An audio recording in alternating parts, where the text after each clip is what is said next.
واقعی سیٹھ رحمان ایک کامیاب سوداگر تھا، مگر نہ جانے کیوں پھر بھی اس کی لگائی ہوئی قیمت مجھے بہت کم محسوس ہوئی۔ لوگ عموماً جسموں کے سودے کرتے وقت ان کے اندر بسی روح کی قیمت لگانا بھول جاتے ہیں۔ کمالی پچھلے 2-4 دن سے مجھ سے کوئی ضروری بات کرنا چاہتا تھا، مگر اس روز سیٹھ رحمان کے مینیجر کے جانے کے بعد وہ اپنی چپ پر قابو نہیں رکھ پایا۔ اگر آپ برا نہ مانیں سر، تو میں ایک بات کہنے کی جسارت کرنا چاہ رہا ہوں۔ عہدے اور رتبے میں آپ مجھ سے بہت بلند ہیں، مگر عمر میں آپ سے بڑا ہوں، لہٰذا مجھے میرے تجربے کی رعایت دیتے ہوئے کچھ عرض کرنے دیں۔ میں نے اطمینان سے اس کی یہ لمبی تمہید سنی۔ جتنی دیر میں تم نے یہ تمہید باندھی ہے، تم اپنی بات ختم بھی کر سکتے تھے۔ کمالی میری بات سن کر سرپٹا سا گیا۔ جی سر، میں بس اتنا کہنا چاہتا ہوں کہ آپ نے سیٹھ رحمان کی بہت زیادہ قیمت لگا دی۔ میں جانتا ہوں یہ آپ کا ذاتی پیسہ ہے اور اسے خرچ کرنے کا حق بھی صرف آپ ہی کو ہے، مگر آپ کو ابھی سودے بازی نہیں آتی۔ میں جب آپ کو یوں بے دریغ دوسروں پر پیسہ لوٹاتے ہوئے دیکھتا ہوں تو نہ جانے کیوں مجھے بہت دکھ ہوتا ہے۔ عمریں لگ جاتی ہیں یہ پیسہ کمانے میں، اس طرح تو آپ خود کو بہت جلد برباد کر دیں گے۔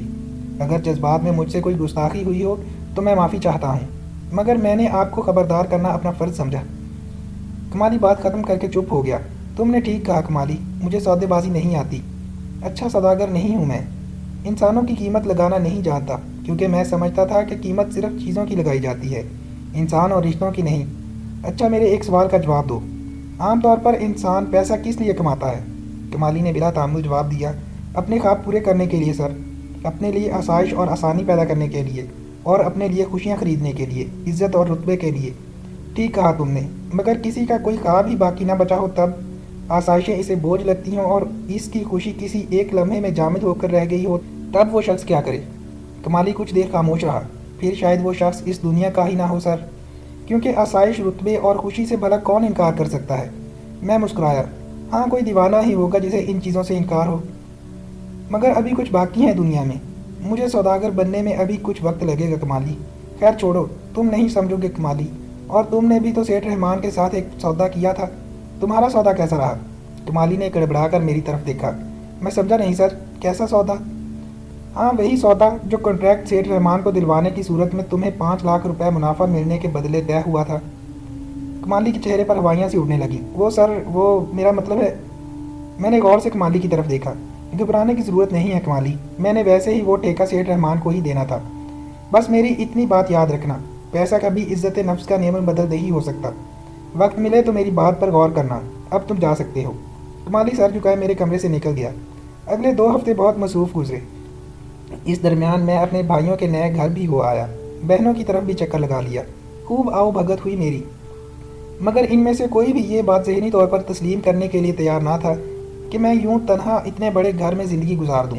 سبھی کو میرا گھر بسانے کی جلدی تھی، مگر ان میں سے شاید یہ بات کوئی نہیں جانتا تھا کہ جب دل ہی جل جائے تو گھر نہیں بسا کرتے۔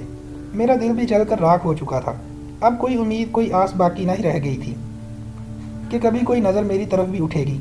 ظاہر میرے ارد گرد ایسی بہت سی نازنینائیں تھیں جن میں سے میں کسی ایک کی جانب بھی اشارہ کر دیتا تو اس کے گھر والے بصد خوشی اسے میرے ساتھ رخصت کر دیتے، مگر یہ میرا نہیں، میری ظاہری شان و شوکت اور اس دولت کا کمال ہوتا جسے ابھی تک خود میرے گھر والے بھی مشکوک نظروں سے دیکھتے تھے، اور چہ میں گوئیاں ہوتی رہتی تھیں کہ آخر 10 سال کے اندر اندر میرے ہاتھ اللہ کا ایسا کون سا چراغ لگا ہوگا کہ جس نے میری کایا ہی پلٹ دی۔ ہمارا معاشرہ بھی کتنا دوغلا ہے، جس شخص کی غیر موجودگی میں اس کے رتبے اور دولت پر ناجائز ہونے کے شک میں 1000 باتیں بناتا ہے، اسی شخص کے آنے پر اس کو پوری تعظیم کے ساتھ کھڑے ہو کر ملتا ہے، اسے 1000 سفارشیں کرواتا ہے اور ساتھ کھڑے ہو کر تصویریں بنانے میں فخر محسوس کرتا ہے۔ بہروز کریم ٹھیک ہی کہتا تھا، دولت 1000 عیبوں کا ایک پردہ ہے۔ کچھ روز بعد احمد صاحب چند طالب علموں کے ہمراہ میرے دفتر آئے اور بہت دیر بیٹھے رہے۔ وہ اپنے ساتھ اس سال کا یونیورسٹی کا سالانہ رسالہ بھی لائے تھے، جس میں میری 3 پرانی نظمیں چھپی ہوئی تھیں۔ میں نے ان کے لاکھ انکار کے باوجود یونیورسٹی کی بزم ادب کے لیے سال بھر کا چندہ ان کے حوالے کر دیا۔ ویسے بھی میری کمپنی سے شہر کی تقریباً ہر بڑی ادبی تحریک اور تنظیم کو عطیات جاتے رہتے تھے۔ شہر میں کافی ادب دوست مشہور ہو چکا تھا، مگر میں خود ان ادبی پروگراموں میں جانے سے گریز کرتا تھا، کیونکہ اب میں شاید اپنے لفظوں اور اپنی شخصیت کے اس واضح تضاد سے اکتا چکا تھا، یا پھر اچھے لفظ اور اچھے خیالات صرف اچھی شخصیت کے ساتھ ہی جچتے ہیں۔ مجھ جیسا کوئی کتنے ہی اونچے خیالات کو لفظوں کی خوبصورت مالا میں پرو کر پیش کر دے، لفظ بے وقت ہی رہتے ہیں۔ میں خود کو مزید کسی دھوکے میں نہیں رکھنا چاہتا تھا، اگلے دن بڑے بھیا کسی کی سفارش کے لیے دفتر آئے تو میں ان سے اپنے پرانے رجسٹر اور مسودوں کے بارے میں پوچھ بیٹھا۔ انہوں نے مجھے بتایا کہ وہ ابھی وہیں پرانے گھر کی 2 چھتی والے ٹرنک میں ہی پڑے ہوں گے، کیونکہ بہت سارا سامان نئے مکان میں منتقل ہونا باقی تھا۔ پرانے گھر کا سودا ہو چکا تھا اور کچھ دن میں وہاں سے سارا سامان بھی اٹھوانا تھا۔ جانے میرے دل میں اچانک ہی میرے پرانے محلے اور گھر کے لیے ایک دم ہوک سی کیوں اٹھی۔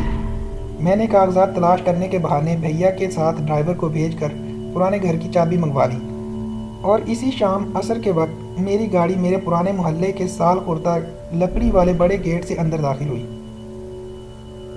میں نے گاڑی محلے کے بڑے میدان سے پرے ہی رکوا لی۔ سامنے بچے کنچے کھیل رہے تھے۔ میں بہت دیر وہیں کھڑا انہیں یہ کھیل کھیلتے ہوئے دیکھتا رہا۔ غریب محلے کے بچوں کے کھیل بھی سدا غریبانہ ہی رہتے ہیں۔ کبھی میں بھی اپنی گلیوں میں اسی میدان میں باقی بچوں کے ساتھ سارا دن کینچے اور گلی ڈنڈے کا کھیل کھیلا کرتا تھا، اور شام کو چھپن چھپائی۔ مگر زندگی میرے ساتھ ابھی تک چھپن چھپائی کا ہی کھیل کھیلتی آ رہی تھی۔ محلے کے پرانے مکینوں میں کوئی دکھائی نہیں دیا، زیادہ تر نئے چہرے نظر آ رہے تھے، غربت البتہ وہی پرانی تھی۔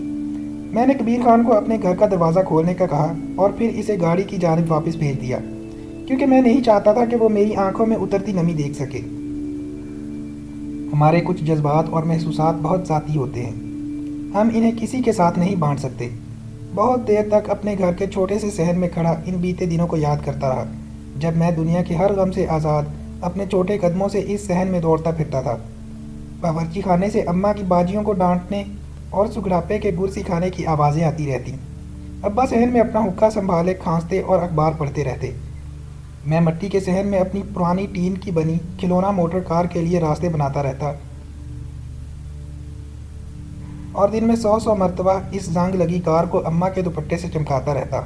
ایک لمحے میں ہی میرے آس پاس یہ سب کچھ اس شدت سے میری یاد کی جھروکوں سے باہر چلکا کہ وہ سب لمحے پھر سے زندہ ہو گئے، حتیٰ کہ میں اس وقت ابا کے حقے کا کڑوا دھواں اور باورچی خانے سے آتی گرم پھولکوں کی مہک بھی محسوس کر سکتا تھا۔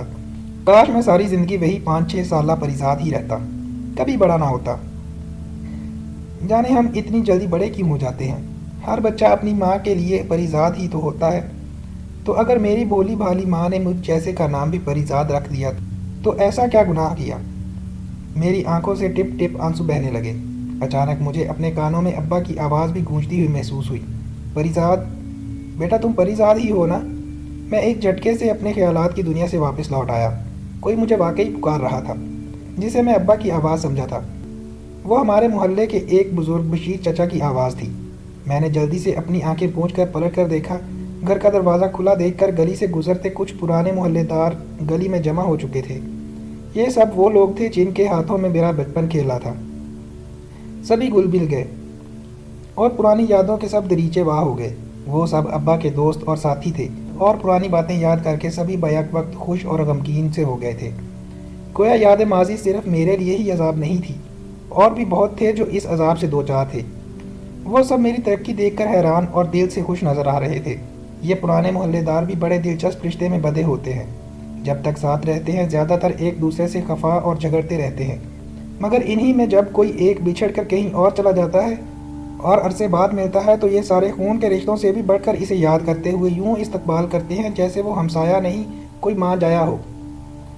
یہ انسانی رشتے ہمیشہ دور جا کر ہی خوبصورت کیوں بن جاتے ہیں؟ فاصلے ہمارے رویوں میں اتنی بڑی تبدیلیاں کیسے لے آتے ہیں؟ یہ کیا گورکھ دھندا ہے؟ نکڑ والے منظور چچا کو اچانک کچھ یاد آ گیا۔ ارے ہاں پریزاد بیٹا، وہ مرزا صاحب کا پوچھنے ضرور جانا، بہت بیمار رہتے ہیں آج کل، ضعیف بھی بہت ہو گئے ہیں۔ مرزا صاحب کا نام سنتے ہی میرا گال اچانک جلنے لگا۔